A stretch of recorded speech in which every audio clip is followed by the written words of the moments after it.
বন্ধুরা আপনার যদি এই যে প্লাজো হাতা বলে ঢোলা হাতা বলে যে যেটা কাটতে চান, যেগুলো নতুন হাতার ভিতরে মডেল হাতার ডিজাইনগুলো করতে পারেন। এই যে হাতার কাপড় আলাদা 16 ইঞ্চি লম্বা নেবেন, এই যে সেই 16 পরে আপনার এখানে 2.5 ইঞ্চি হাতার মোড়াটা লাগাবেন, আমি 7.5 দেবেন।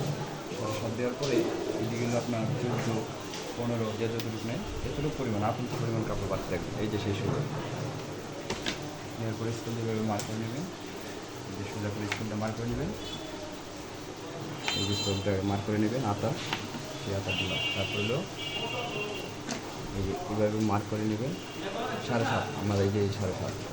তারপর হলো এই যে এইগুলো স্কুলে শেপ দিয়ে নেবেন।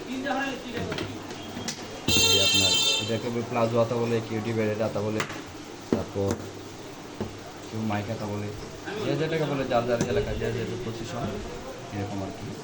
যেভাবে একটা ডোলা হাতার ডিজাইন, এটাকে হাতার ডিজাইন বলে। এই যে মাইক হাতা, ডোলা হাতা। যদি আমার চ্যানেলটা সবাই নতুন হয়ে থাকে, চ্যানেলটা সাবস্ক্রাইব করে নেবেন। তারপর নতুন নতুন ভিডিও পাওয়ার জন্য আপনার চ্যানেলে সাবস্ক্রাইব করে দেবেন। ধন্যবাদ। আসসালামু আলাইকুম।